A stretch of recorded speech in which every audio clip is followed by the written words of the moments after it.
webinar is brought to you by CHRMP, Certified Human Resource Management Professional. CHRMP is a global certification in human resource management, and this certification can be taken in 190 countries, 5,600 test centers. Our certification partner is Pearson VUE. For more details, you can visit www.chrmp.com. My name is Animesh. I head the certification division at Ripples Learning, and I'm responsible for the new course design and delivery at CHRMP. Don't forget to press the like button and leave your comment. Share the video and subscribe to our channel for more HR-related content. To never miss a notification on our latest uploads, make sure you hit the bell icon.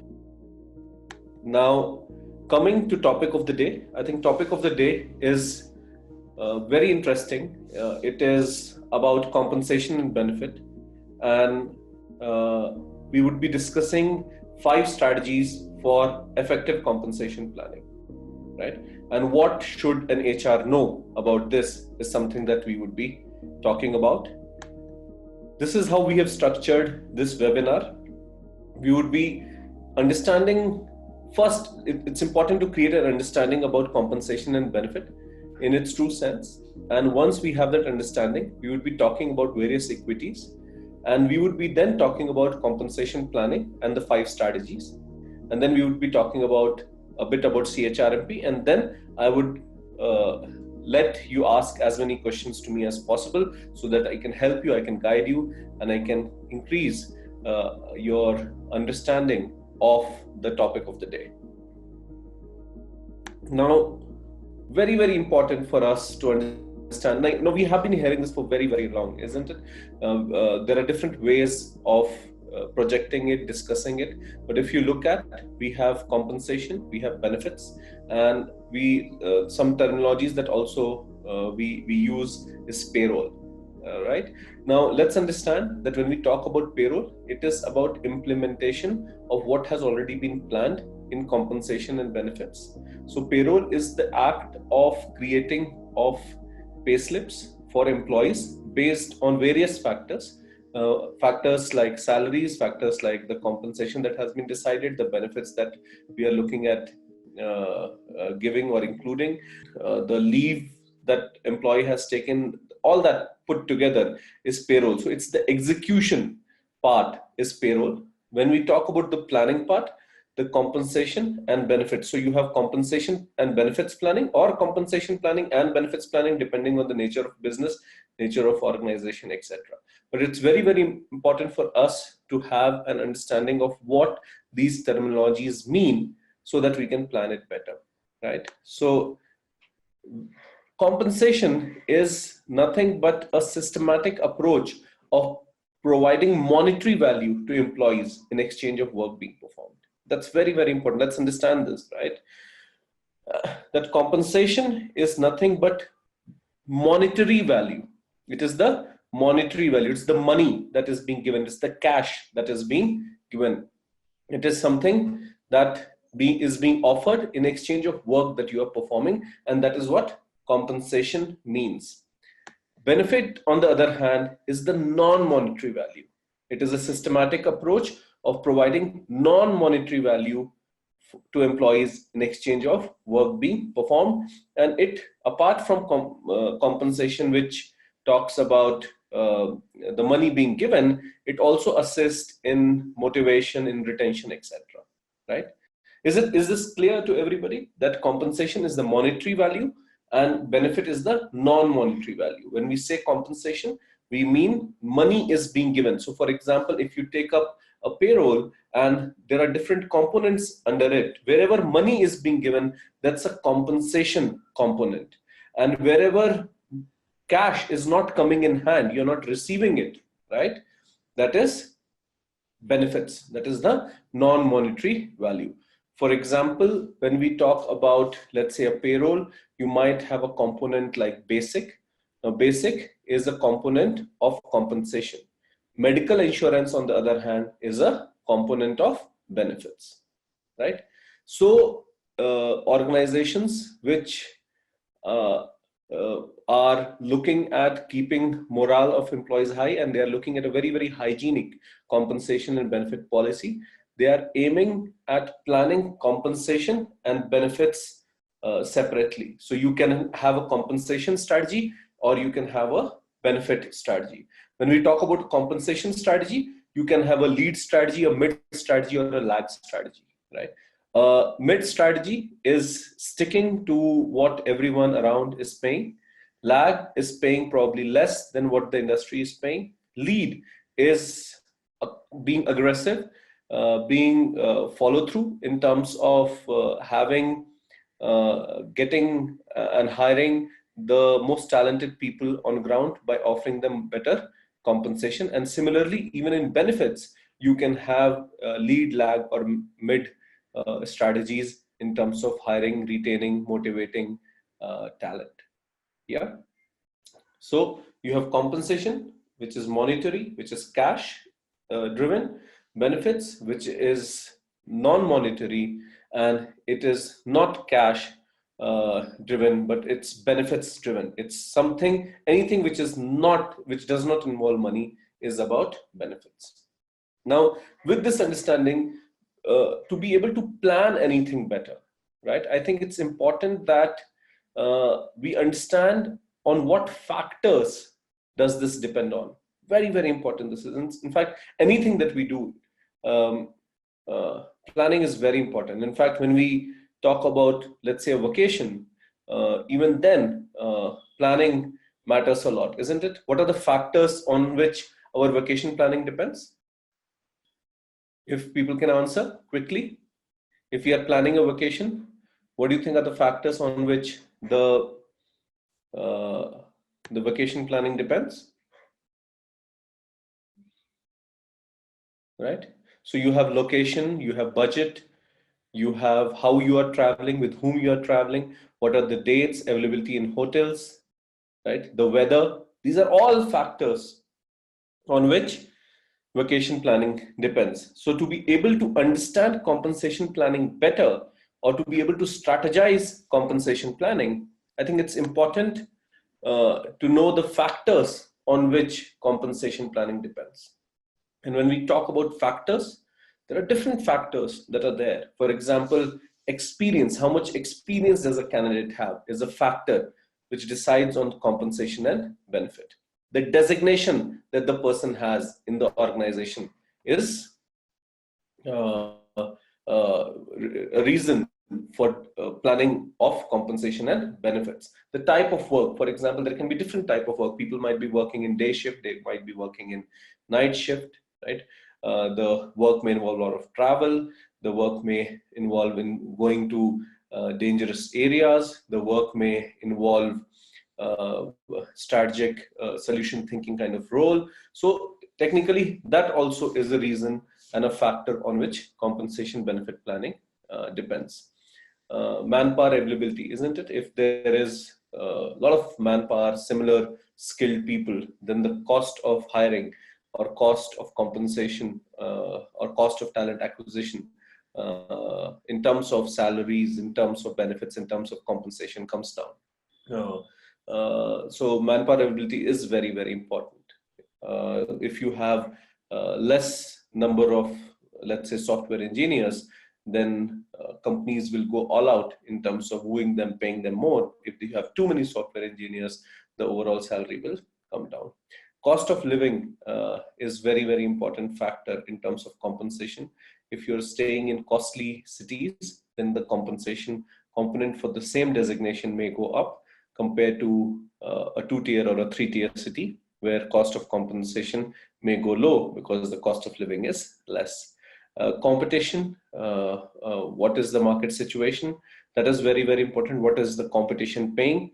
If X company is paying so much, its competitor Y, what is it paying? What is the Z company paying? What is the A company paying? B company paying? If they're all in the same industry, I think competition plays a very, very important role in terms of determining what you go about paying, right?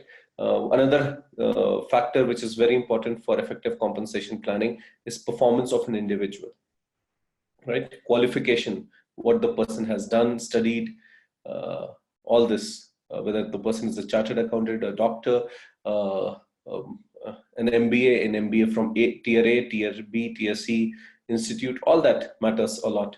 Performance of the organization is another component which is very, very important when it comes to deciding on compensation and benefits. How has the overall organization performed? What's the profit after tax? What's the kind of revenues? What is the kind of turnover the organization has gone about seeing is very, very important. Government policies are very important. I think you have to follow law of the land, and if government is directing something for organizations to follow in terms of compensation and benefit structure, it can be social security of employees, it can be profit sharing with employees. All these are really important. For example, when you say a component like bonus, then it's about profit sharing with employees. When you talk about gratuity, for example, that is there in a number of payrolls across the globe, the component is being used as loyalty, the number of years that you spend with the company. So these are all defined by the labor laws and by the policies of the government, which has to be taken into consideration when it comes to compensation benefit planning. I think location also is really, really important. As I said, location can be, if it's a war zone, then the kind of money that you make would be much higher because there is a risk to your life. Apart from that, if it's tier 1, tier 2, tier 3, it gets linked with cost of living. It also gets linked with other components in terms of the kind of market that is available and what kind of talent you want to hire. So all that is very, very important when it comes to CNB, effective CNB planning. And I think, as we said that, or as we talked about vacation, it's coming very soon. The summer vacation starts in sometime in India.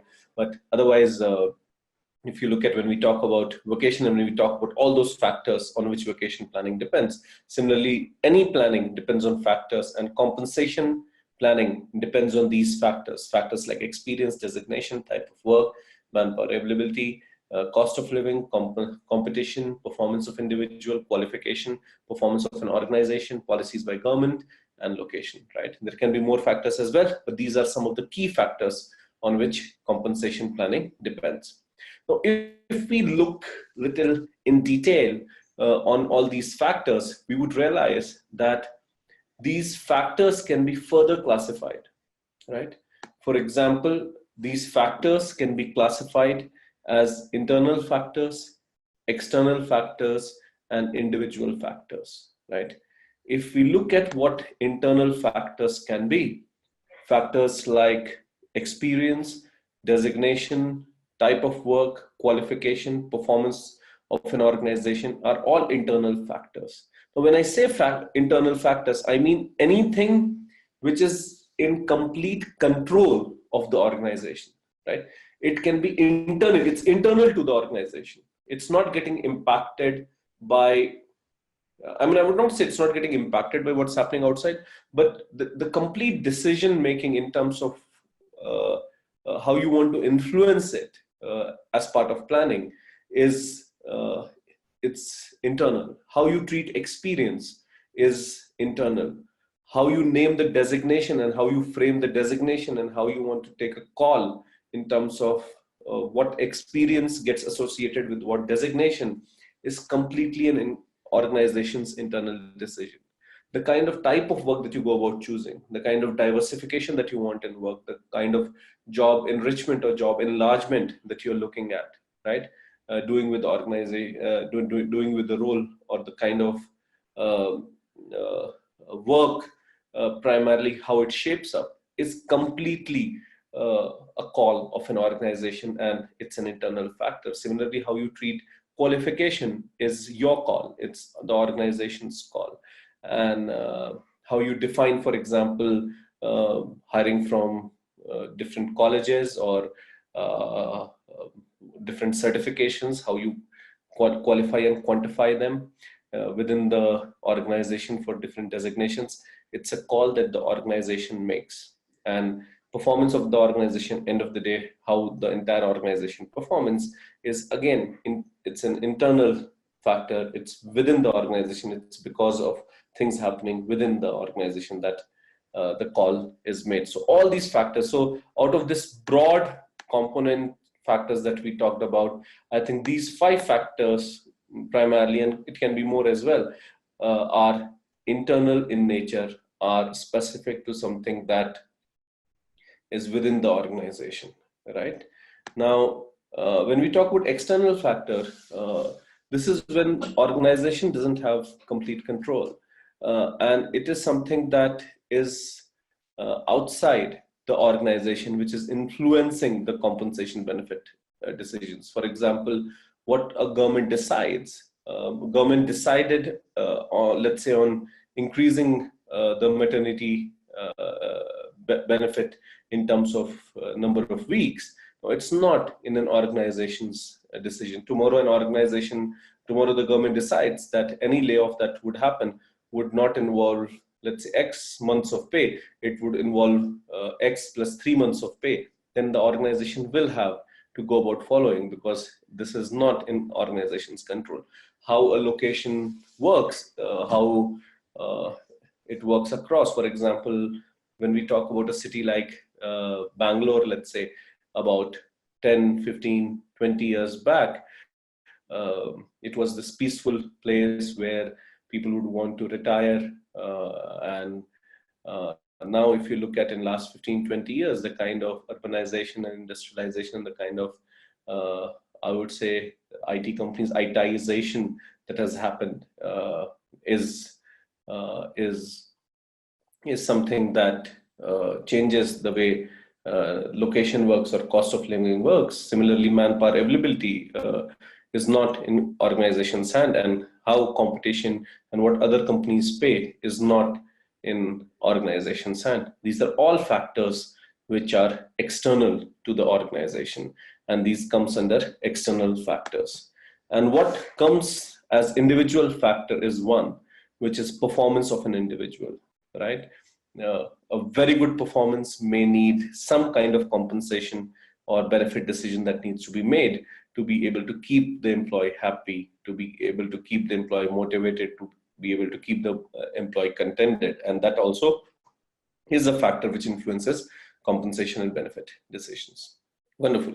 So again, as we are talking about and discussing today, a quick what we have discussed. We are talking about compensation and benefit planning, and we understood that compensation is monetary value and benefit is non-monetary value.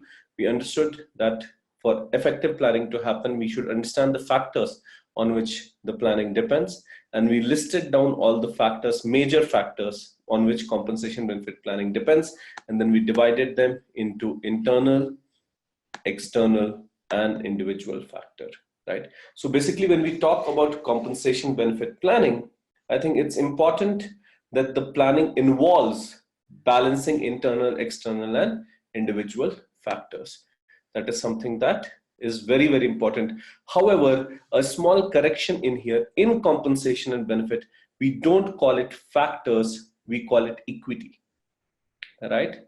So though it is getting linked as factors, however, the right term or the right terminology that we use for compensation benefit planning is calling it equity and not factors. So basically, effective compensation benefit planning is about internal equity, external equity, and individual equity, right?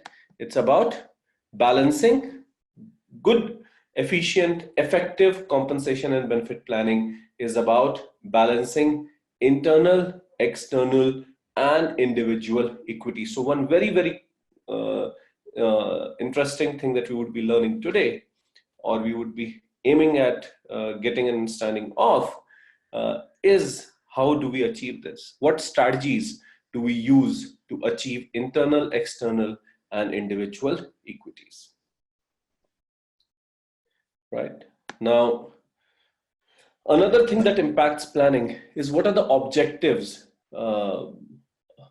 that compensation planning aims at achieving, isn't it? That's very important. So one of the key factor is achieving internal, external, individual equity. But I think other things also other objectives also which effective compensation planning aims at achieving is to recruit good talent acquisition, right? And not only to recruit, but also to retain. That is also very important, and that's a very important aspect of effective compensation planning. I think what is also very important is increase and maintain morale. I think motivation levels are high when people are being paid well, right? So it's not only to maintain, it's also to increase the morale, which is very important. It can be used as a tool to reward and encourage peak performance, right? As a tool to reward and encourage peak performance. And as I've already discussed, to achieve internal, external equity and also individual equity. Also, it's about reducing compensation turnover. It's also about reducing compensation turnover. So what do we understand by reducing compensation turnover, which is very, very important, because I think other objectives of planning is very clear to us, isn't it? I think recruitment or talent acquisition is very, very clear to us. Retention is very, very clear to us. Increasing, maintaining morale is clear to us, and reward and encourage peak performance is clear to us. Achieving internal external equity is clear to us. However, what does reduction in compensation turnover mean is very, very important for us to understand. Very important for us to understand, because when we say compensation turnover, what is compensation turnover? Compensation turnover is the entire money that a company pays to all its employees is compensation turnover, isn't it? Compensation turnover, if you have to define compensation turnover, then what is it? It is all the money that you are paying across levels, from entry level to mid management to junior management to middle management to senior management to top management. Everybody who's employed in your company, the net put together, the compensation cost is your compensation turnover, right? And one part of effective compensation planning is to reduce that compensation turnover, which means technically reduce the entire money that we are paying as compensation and benefit or as salaries, right? That is what we are looking at, right? Do you agree with me? Do you think it's something that organizations would plan in terms of reducing compensation turnover?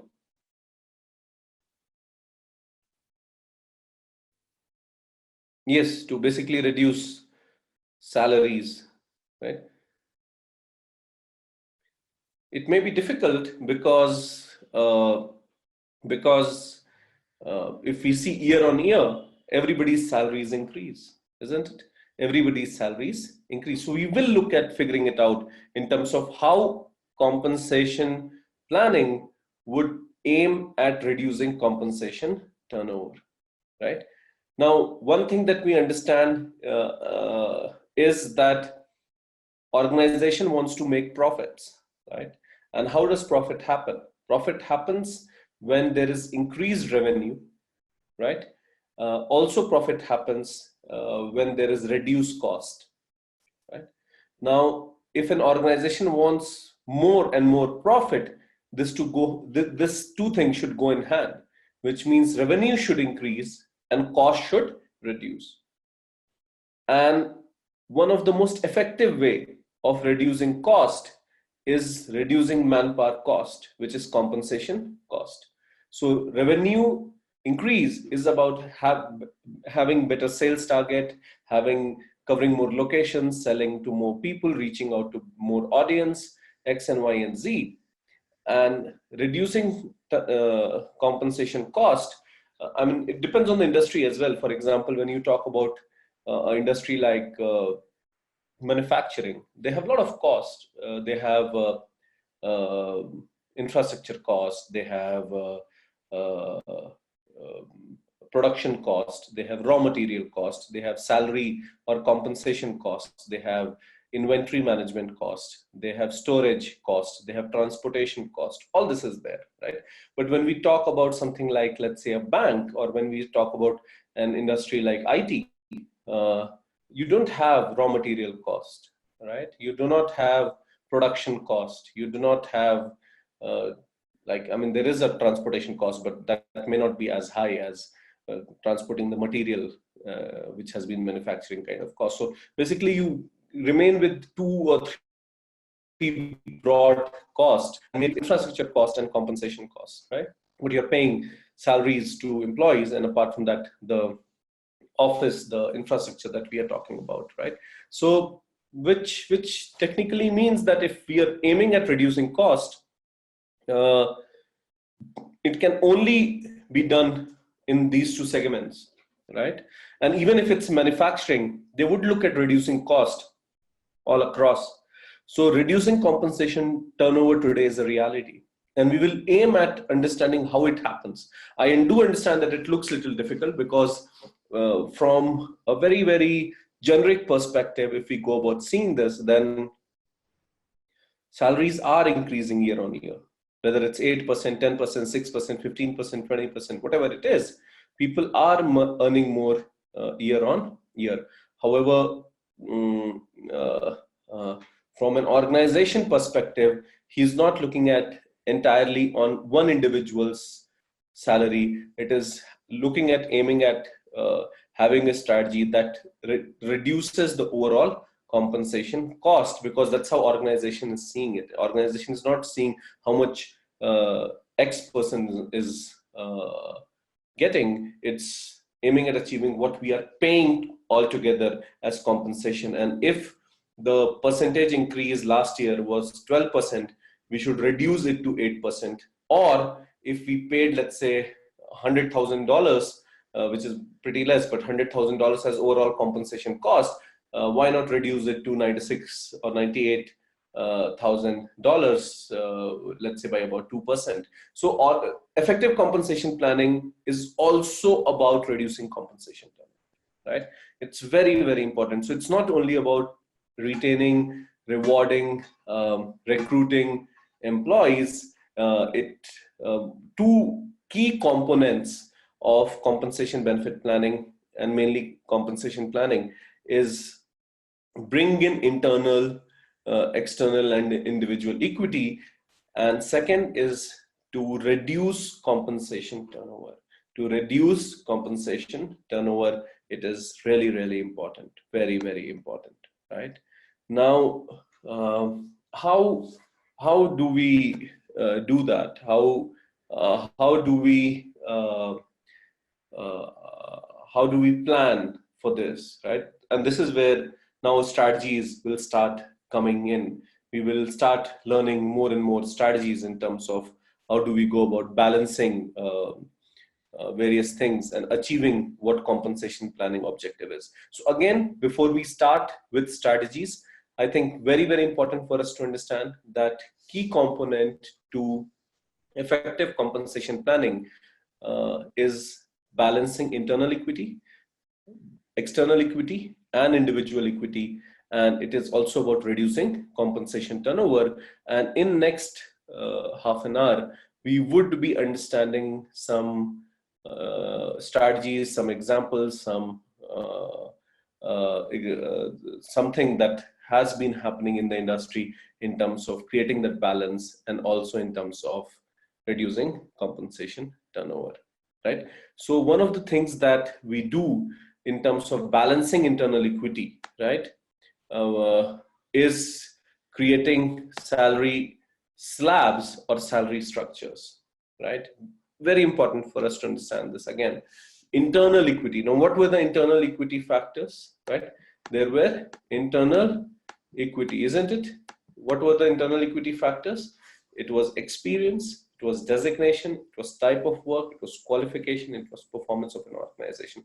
These are all factors on which internal equity depended. And how are we creating that balance? We are creating that balance by creating salary slab or salary structures. Well, let's understand what you mean by salary slab and salary structure. Basically, there are two types of salary slabs. Type 1 is salary slab with step increment, and type 2 is salary slab with grade range. And strategy 1, to bring in internal equity, to balance experience, to balance qualification, to balance type of work, to balance performance of organization, to balance all the internal factors that otherwise exist, education, etc. Uh, we are using step increment, salary slab with step increment, or salary slab with grade range. Let's understand what salary slab with step increment is. Salary slab with step increment would be something like this, right? It might have, so this is how it would look. It would look something like $12,000 to $15,000 with step increment of 12,750 and 13,500. So basically, if we are talking about, let's say, hiring a chartered accountant or a project lead or a project head, we are talking about him getting monthly salaries between $12,000 to $15,000 with incremental value of 12,750 or 13,500. Now, normally, even in different countries, mostly union positions or government positions have something like this, right? It basically means that an organization to hire somebody can pay either $12,000 or can pay 12,750 or can pay 13,500 or can pay 15,000, right? Uh, However, it cannot pay anything in between. It cannot pay anything in between. So for example, it cannot pay 14,000 or 14,200 or 13,000. It can't pay that. It will only pay either 12. Now look at this, how exactly it's balancing experience and education. So let's say we are now when we talk about a job description, when you talk about any hiring that has been advertised, any designation that has been advertised, you would always see that it would have a overall bracket that they would be talking about. They would be talking about 2 years to 5 years or 2 years to 6 years. So let's say they're saying 2 years to 5 years. Now, if you want to map the experience against this, you can say that a 5-year experienced guy would earn 15,000, a 4-year experienced guy would earn 13,500, 3 years experienced guy would earn 12,750, and a 2 years experienced guy would earn 12,000. Similarly, if you look at hiring from grade A, grade B, grade C, and grade D colleges, then grade A college, it would be 15,000, grade B college, it would be 13,500, grade C would be 12,750, and grade D would be $12,000. So basically, if you look at experience, education, etc., now if you look at it getting the type of work, if type of work changes, tomorrow you can move a person who was earning 12,750 to 13,500. Right? So basically, anything that is internal to the organization, any equity, any factor on which internal equity depends, gets mapped to salary slab with step increment, and this has become a very, very powerful tool in terms of creating the balance internally. Right? Now, step increment has one big demerit, and I think this demerit I just mentioned, that you cannot, it's not flexible enough. You cannot pay, let's say, 14,000 or 14,500 or 13,000. You have to pay either of these. Now, tomorrow in a highly competitive environment, let's say you made an offer to somebody for 12,000 and the other company made an offer of 12,200. Now the person is interested in joining where they is getting 12,200. You can only make 12,750. You cannot make 12,500. Or in a case where a person is being offered 14,000, you can either make 13,500 or you can make 15,000. You cannot make anything in between, which is not flexible enough. I mean, it should assist in recruitment. It should assist in talent acquisition, and this is only possible if this is flexible enough, right? So to get that flexibility, I think the type 2 of salary slab, which is with step increment, works wonders, right? It works wonders. So if we are talking about, let's say, yearly salaries of 4 lakh to 6 lakh dollars, we have a range. Now, when you say a range, you're not talking about step increment. You're not talking about 12,000 to 12,750 to 13,500 to 15,000. You're saying 4 to 6 lakhs. Now, anything between 4 to 6 lakhs would do. So basically, if we offer 4 lakhs and the competition offers 4 lakh 20, you can match 4 lakh 20, or you can offer 4 lakh 25 or 4 lakh 30. If the competition goes about putting it 4 lakh 50, you can go about making it 4 lakh 55, right? So basically, you don't get stuck at this incremental hierarchical structure. It is very open structure where you can go about offering any salary between that grade range that you want. So 4 lakh is the lower part of the grade range, 6 lakh is the higher part of the grade range, and depending on the business situation, depending on the hiring need, depending on the talent acquisition need, depending on promotion needs, or appraisal needs, you can take a call in terms of how you want to use it. But in terms of how experience gets mapped, how qualification gets mapped, how type of work gets mapped, how performance of all that can be mapped against the grade range as well, in a very flexible way, very flexible way. And this certainly solves one big problem for recruiters as it aids in negotiation. Is it clear? Right. So strategy one that we have tried, and strategy one is not over yet, but just to have a quick overview of what strategy one looks like, is that strategy one is aiming at creating a balance. And to achieve the first balance, it is important to maintain internal equity within the organization. And this is being achieved through creating salary slabs. And salary slabs are either in terms of step increment or in terms of grade range. And I think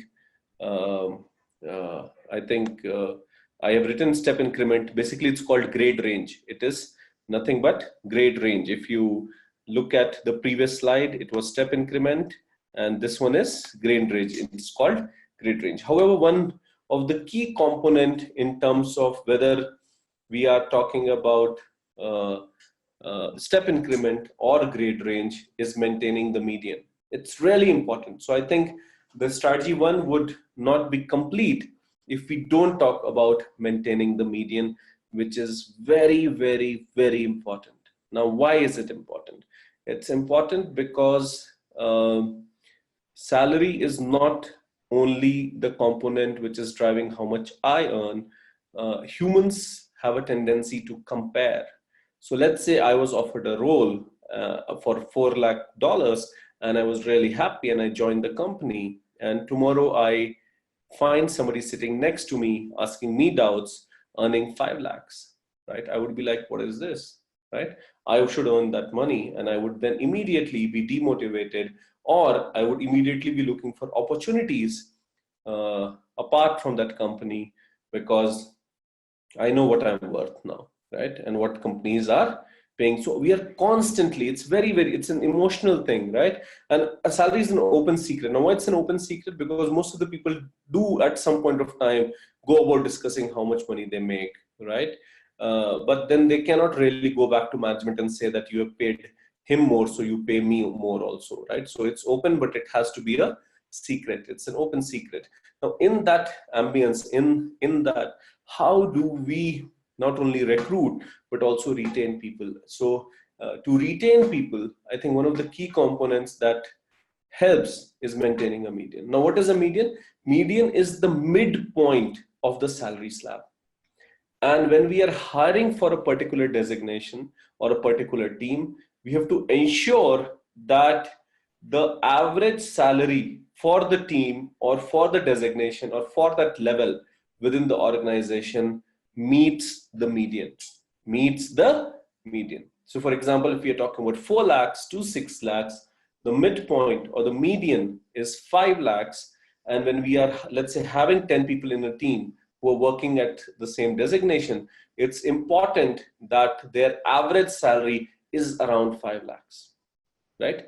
So, so that would take care of alone. It's very important that how much I earn, but what's also important is how much my colleagues are earning, how much they are making, right? So it's really important that, I'll just quickly repeat once. I think it's very important that we understand the importance of median, because okay, great. So when we talk about maintaining a median, I think it's really important that median is maintained, because it's not only important how much I earn, it's also important how much the colleagues around me are earning, right? So as part of compensation benefit planning, just creating a pay slab mapped to a job role or a designation is not enough. What is important is that you create a median and you suggest this to the recruiters to guide. So when you're releasing budgets for recruitment, let's say when a budget gets released for recruitment, it's important that the median is kept into mind and it's released, right? So though it can be 4 to 6 lakhs, but you may not release the entire 4 to 6 lakhs. You will release, let's say, 4 to 5.5 or 4 to 5.2, because you want hiring to end with the maximum salary that is being paid at 5.2, because you want median to be maintained. Just a simple example, if somebody is, if the gap is too much, if the gap is 1 lakh, 2 lakh, then it's definitely demotivating. But the gap is less. So let's say we are again talking about 4 lakhs to 6 lakhs and 5 lakh being median. And let's say a set, one individual is earning 4.8 and another individual is earning 5.2. The average, if you see, is 5, right? And if a 4.8 guy even gets to know somebody's earning 5.2, he would not think that it's not achievable. He would think that, array, it's hardly a difference, and let me work hard, let me get better rankings, let me get better appraisals, and let me match that, right? But if the gap is more, it becomes demotivating, because then you know that you cannot cover that gap no matter how hard you work, right? So maintaining the median is key to implementation of strategy 1, which is maintaining, creating a salary structure or salary slab, whether it's the step increment way or whether it's the uh, uh, grade range way. Either way, I think maintaining the median becomes very important. And also note that though this looks like what we are discussing is very specific to internal equity, but we have to understand that these are all interlinked, right? So internal and external equity are also interlinked. Individual equity and external individual equity is also interlinked. If tomorrow somebody is performing really well, you know what external entities can pay and you know what your internal standards are. So you would look at mapping that across. So basically, it's important that, I mean, salary slab is not only an internal balancing internal equity tool, actually it's also doing more in terms of other two equities being balanced. But yeah, mainly it's taking care of, largely it's taking care of the internal equity, right?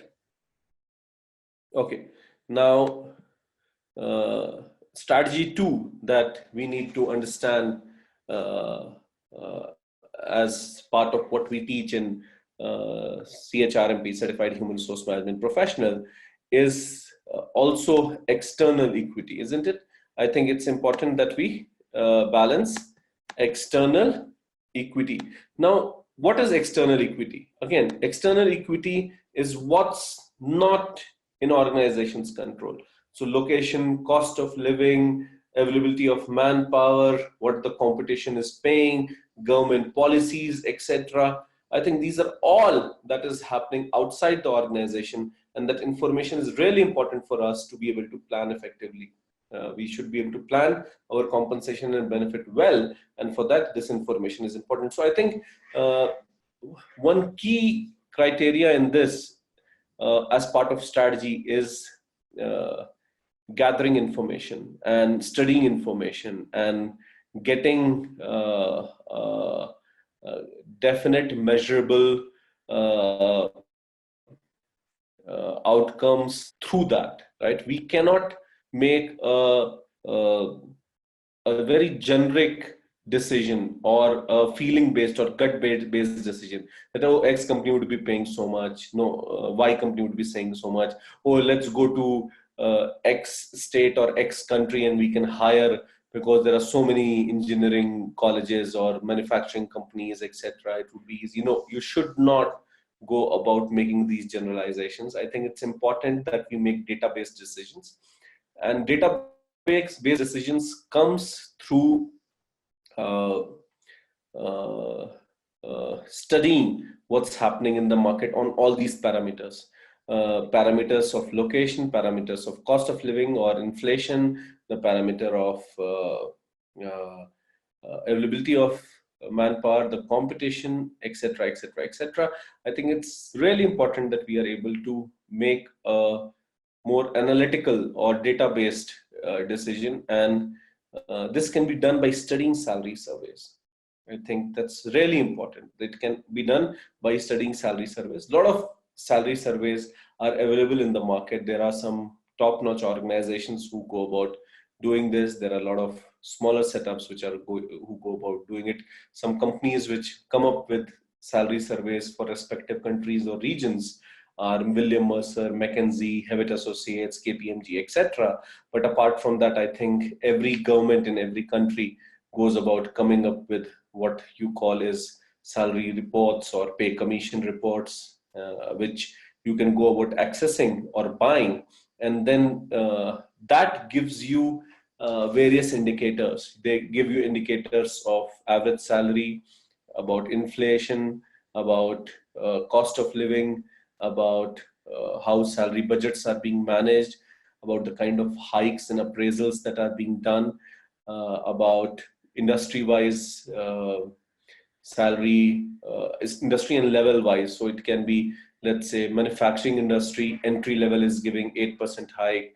However, banking at junior management is giving 0% hike, and let's say pharma in mid management is giving negative hikes, or at entry level is giving negative hikes. All this is possible, and even negative hikes are also possible. For example, let's say last year there were 30 MBA and engineering colleges where you were hiring, but now you have increased that base to 50 or 60.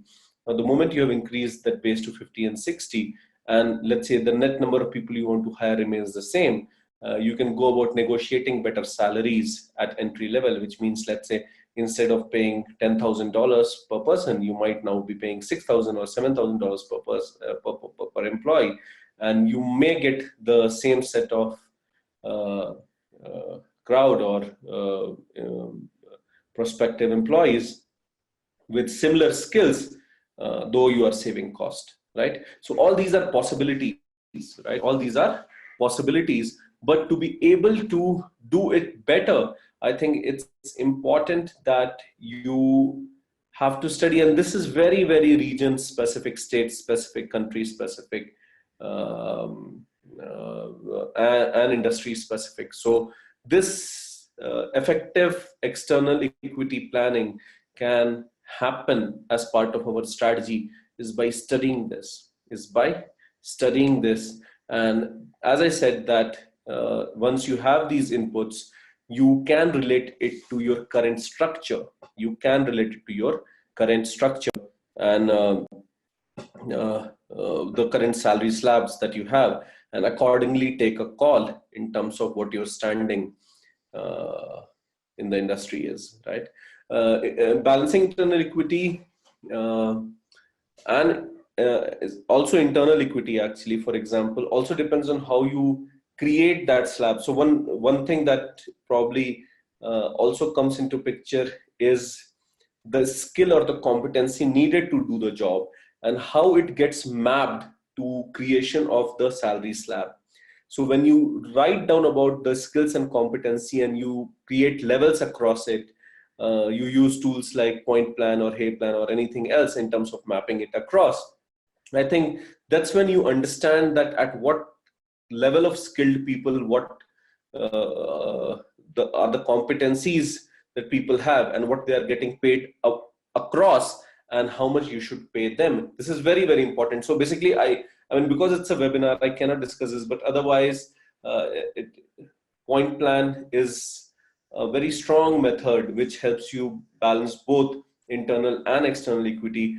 But to have a very generic understanding of what strategy we need to evolve to balance external equity, I think the strategy that we need to have is to industry-wise, state-wise, nation-wise, or region-wise, procure or get or buy a salary survey and study it to be able to understand what is happening across, and then decide whether you want to go take the lead way, the midway, or the lag way.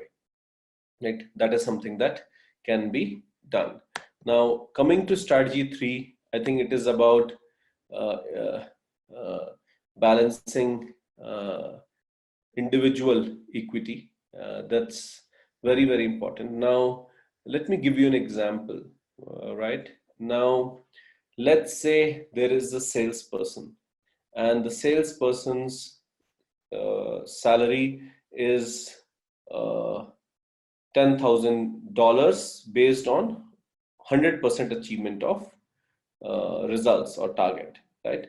So his fixed component is 6,000 and the variable component is 4,000. Now what you have done is that you have gone about giving him a target.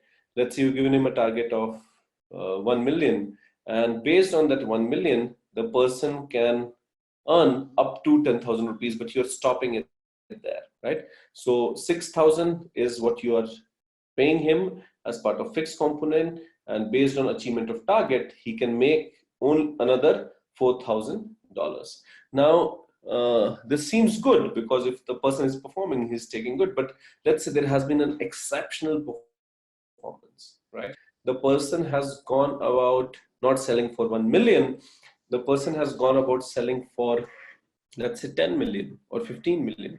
Possible, right? Now, a good compensation planner would have had a strategy for this, because now you can think of 1 million, you can think of 1.5, you can also think of 2 million. But what about if the achievement is 5 times, 10 times, 20 times? Then how do you go about balancing this great performance, and how do you create the balance for individual equity? Very, very important. So that basically happens by coming up with what we call is the open-ended pay structure. Open-ended pay structure, right? So let's say for up to 100% of target achievement, he earns $10,000. But then you create a slab, and then not only slab, you leave the slab open-ended as well. For example, if you look here, 100 to 200% of target achievement, the person makes additional 2% of total revenues. 200 to 5%, the person makes 3% of additional revenues. 500 and above, the person makes 5% of total revenues. I mean, these are all subjective. This is just an example, right? I mean, at some places, what I have seen is 100 to 200, 5%, 200 to 500, 3%, 500 and more as 2% as well. It totally depends on the organization, totally depends on the nature of business, the margins, etc., what you are selling, what you are doing that, but mainly seen in sales position, sometimes also seen in customer service or operations positions, rarely seen in support positions like accounts, finance, HR, etc. However, it's important that you have a structure like this.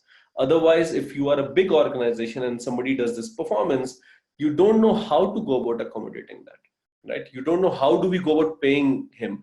Now, if you don't pay him, he knows his worth, he will quit and go. You will lose a high performing employee, which would be not so conducive for an organization, and at all cost the person should not only be retained, he should be rewarded, and that can be done by creating what we call as open-ended pay structure. Open-ended pay structure. So basically, though there is a slab which is there, however, that slab, the upper limit of that slab is it can be variable, right? It can go up to any amount based on the kind of performance the individual does, and that helps us balance individual equity, right?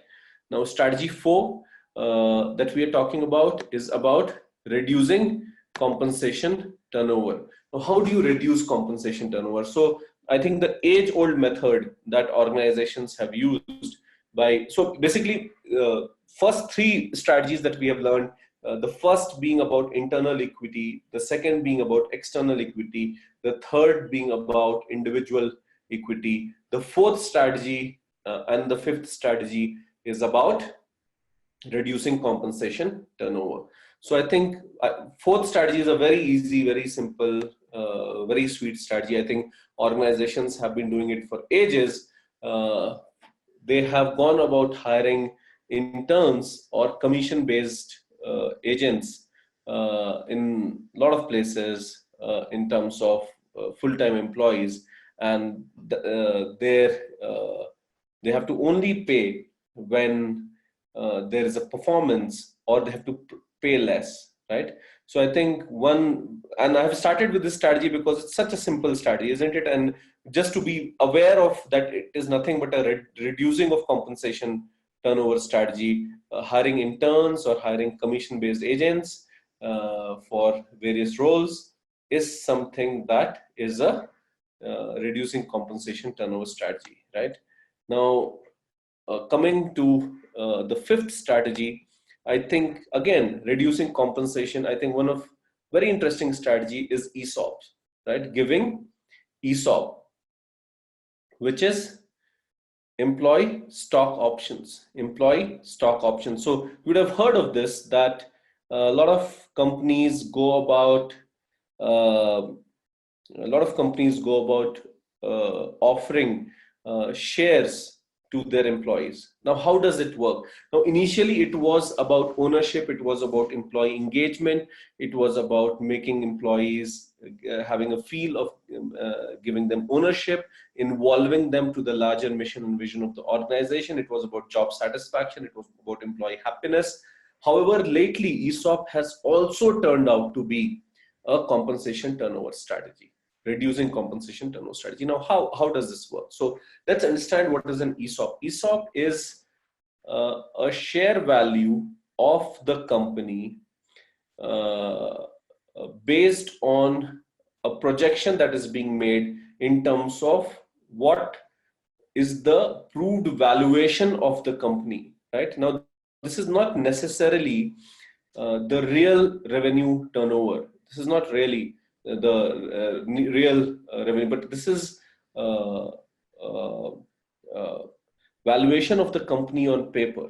The actual may differ, right? The whole idea of investments in companies that startups go about taking is based on that. They are creating a valuation based on which they are saying that if we achieve our potential, we would be a $10 billion company. And if you want 10% of it, you have to invest 1 billion, right? So that is how, but actually maybe the revenue is only, let's say, $500 million. That's a possibility, right? When we talk about ESOP is based on the larger projection, the larger market capitalization that we are talking about. So first of all, it's not the real actual on-ground value. And now that it is being offered to an employee as part of the package, so you are reducing somewhere the real compensation, and then you're adjusting that compensation or you're showing it inflated by adding a component of ESOP, which is employee stock options.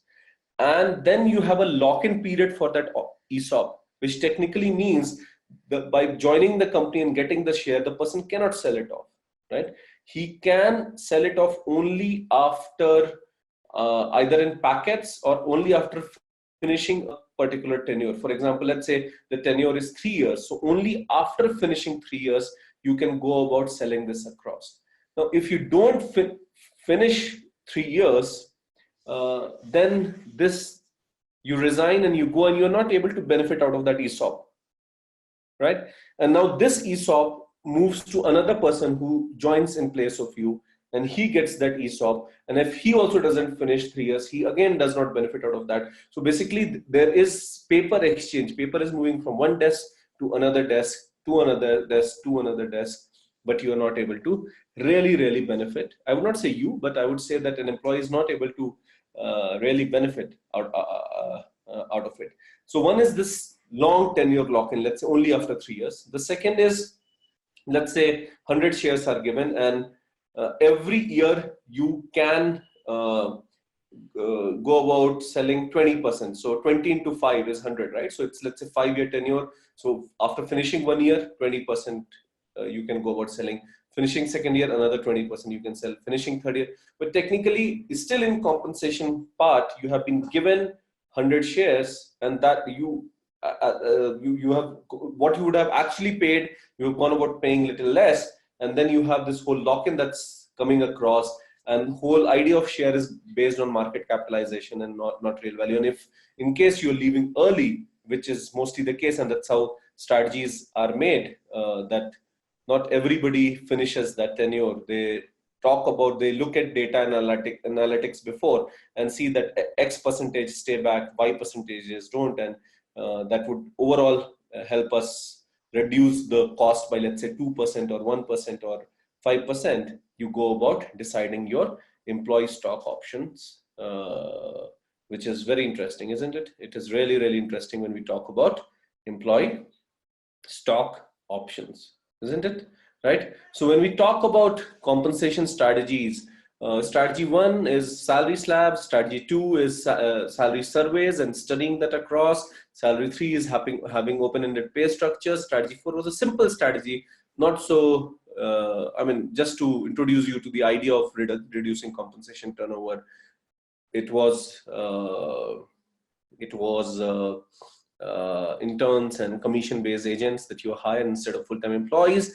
And strategy 5 is employee stock options, introducing them and ensuring that ensuring that organization is able to save cost. Now, these are 5 strategies, but just because you have come to this webinar and this is CHRMP, I would give you one more strategy for free, and that is strategy number 6. So this 6th strategy comes your way, which is again a reduction compensation turnover strategy, and that is increasing the probation period, right? Now, across the globe, there is probation period and there is a limit to that probation period. For example, in some countries, it is 3 months and you can extend it by another 3 months, which means the maximum probation period that you can have is about 6 months, right? In some countries, it is 6 months extendable by another 6 months, which technically means the maximum probation period that you can have is about 1 year. Also, in a lot of countries, during the probation period, certain policies do not apply. For example, paid leaves do not apply. Privilege leaves do not apply.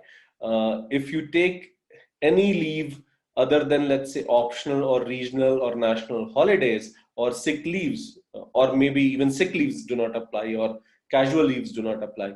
Now, if your tenure was 3 months, during those 3 months, let's say a company has about 36 leaves. In 12 months, the company has about 36 leaves. We are talking about 3 leaves per month. In 3 months of probation, you get to save about 9 leaves. But in a 6-month probation, you get to save about 18 leaves, right? In 9 months probation, you get to save about 27. And again, you get to save about 36 leaves. And even if you remove the regional and the national holidays, which would be about, let's say, 8 to 10, still you get to save those leaves, right? And if a person goes about taking a leave, there is loss of pay. Or even if you give all the leaves, still the person is not entitled for privilege leave. For example, privilege leave or paid leave is something when if you don't take that leave, you get money, right? You still get to, just by having this policy that there would be no paid or privileged leave applied during probation period. Let's say for some companies have laws like every 20 working day, one paid leave will be given or one privileged leave will be given. Now, a person works for 6 months or 1 year, you are able to save one into number of, I mean, about 10 to 12 privileged leaves, and that entire saving is being done and it's reflecting on your reducing compensation turnover. And how are you doing it? You're doing it by increasing the probation period. You're doing it by increasing the probation period, which again becomes very, very interesting. Strategy number 6. So 6 strategy is absolutely on the house, and so is strategy number 7. 7 is my lucky number, so I just thought I'll go about giving you 2 strategies more or less for reducing for compensation planning as additional as you have taken out time. And again, as I said, this is CHRMP, right? Now, again, when we talk about reducing compensation turnover, I think one very interesting strategy is the idea of performance pay, right? I want everybody to listen to this really well, because I think it is one of the most efficient and effective strategy when it comes to reducing compensation turnover. Now, let me explain by first talking about every salary component across the globe. Almost in all countries have a component of fixed and have a component of variable. Fixed component mainly is driven by government policies of law of land, right, or the labor laws, right? Variable component, on the other hand, depends statutory and non-statutory. So the fixed component is statutory and the variable component is non-statutory, right? Now, when we talk about the non-statutory component, organization can go about playing around to a certain extent to aim at achieving objective of compensation planning, which is reducing compensation turnover. And one of the very effective ways is performance pay. Now, let me give you an example. Let's say 4 to 6 lakh. Let's say 6 lakh is somebody's CTC, right? The CTC, the cost to company is 6 lakhs. Now, 4 lakh is fixed and 2 lakh is variable. Now, you decide that out of this 6 lakh and out of this 2 lakh variable, 1 lakh would be performance pay, right? So there is 6 lakhs. In this, 1 lakh is performance pay, right? Now, what would performance pay depend on? Performance pay would depend on the performance of an individual. How is performance of an individual being rated? Mostly, it is being rated in a scale of 1 to 5, right? So when you say that 1 lakh is based on performance, when would a person get that 1 lakh? The person will get that 1 lakh only when his performance or her performance is 5 out of 5. If the performance is 4 out of 5, he or she will not get 1 lakh, he or she will get 80,000. If the performance is 3 out of 5, then he or she will get 60,000, not 1 lakh.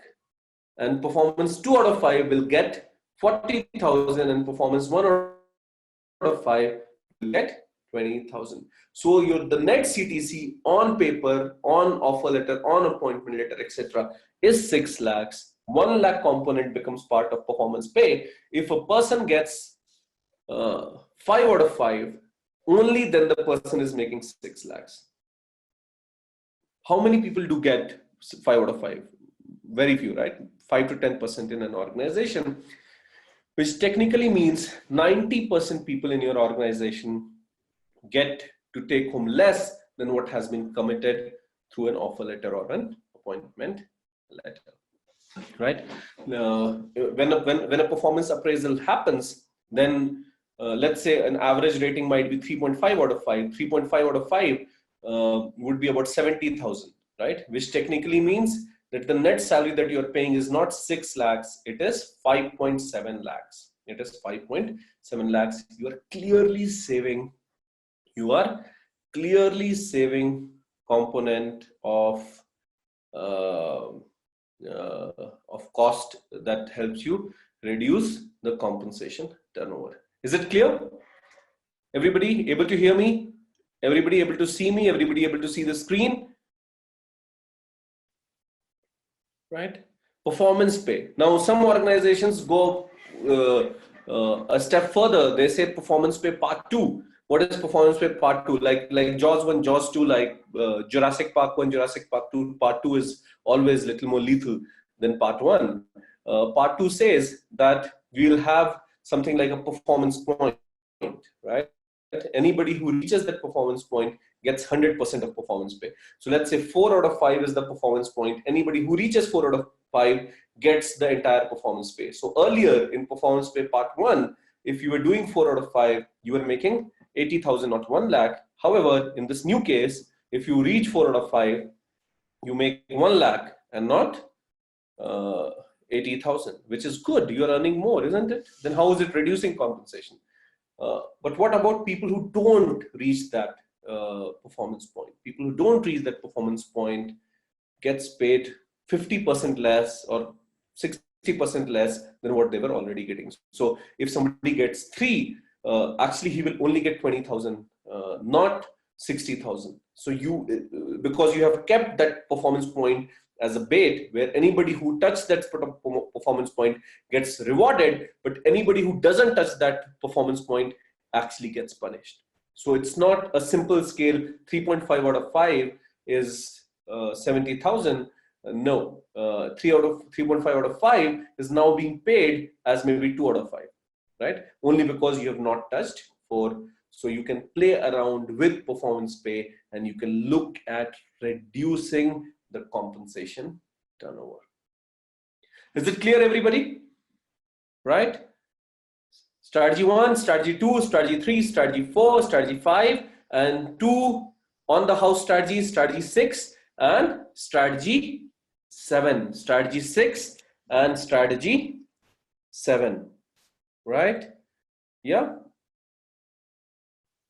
Now remember, what we are discussing today is nothing but compensation, benefit planning, and strategies associated with compensation benefit planning. I think the whole domain of human resource is really interesting.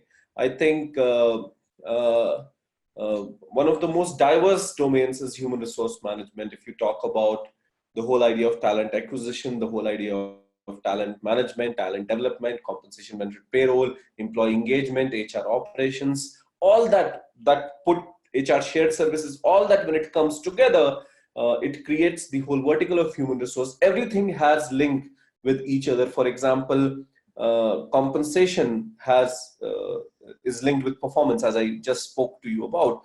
Performance sometimes is linked with training, because if there is a difference between desired and done performance, you go about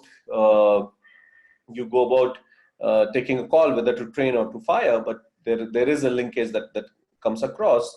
So basically, in CHRMP, in Certified Human Resource Management Professional, we bring the best practices that are there in the world today and bring it to your own table, and we bring it in form of a certification. This certification can be taken in classroom in various cities like Bangalore, Chennai, Hyderabad, Mumbai, Delhi, Dhaka, Malaysia, Singapore, Dubai, etc.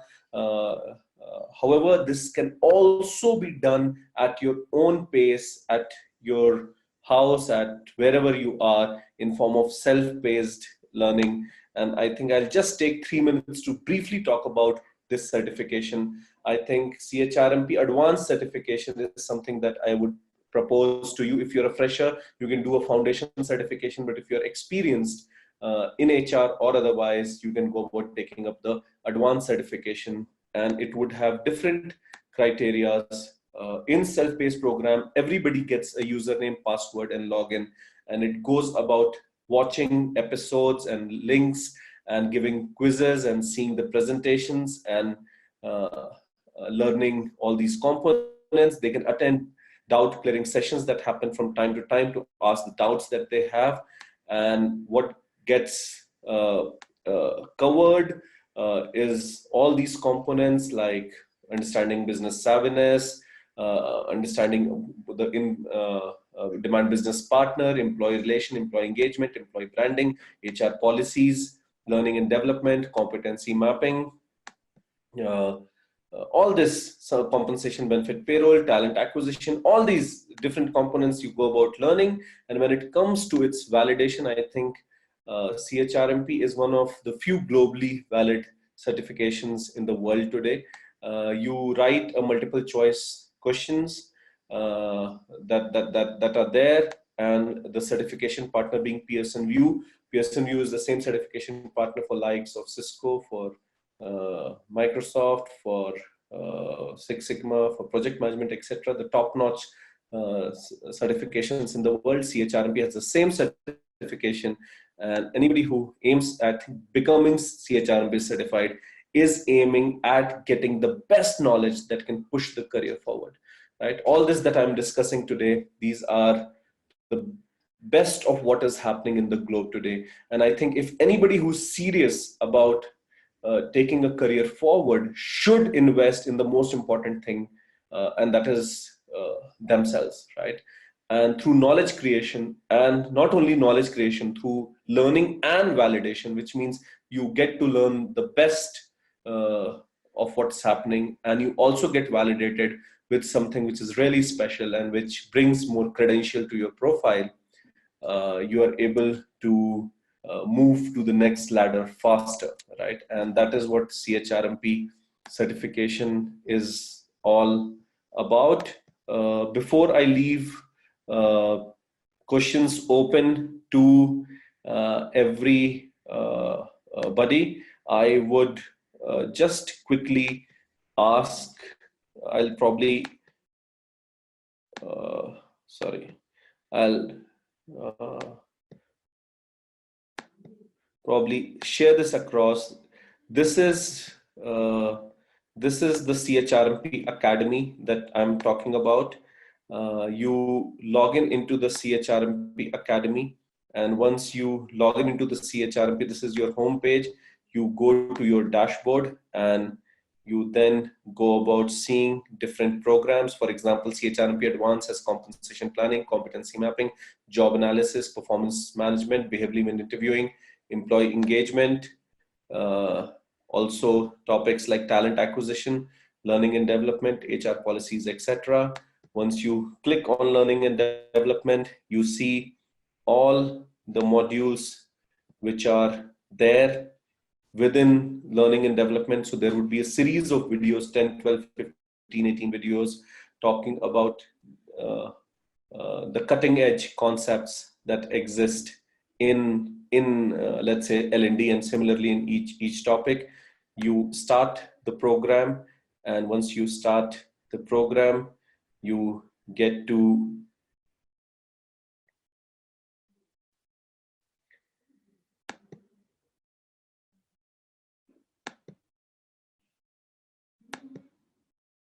so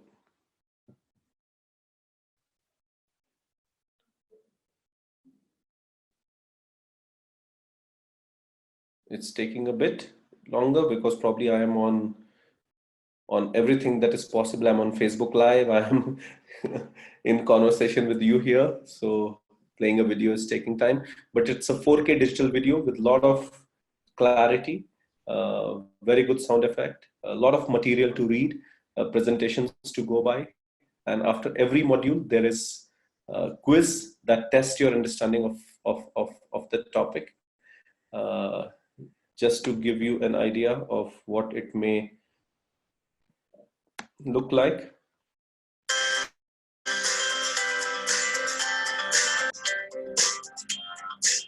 If you're able to see this, I'm not sure, but I'll probably stop in a minute.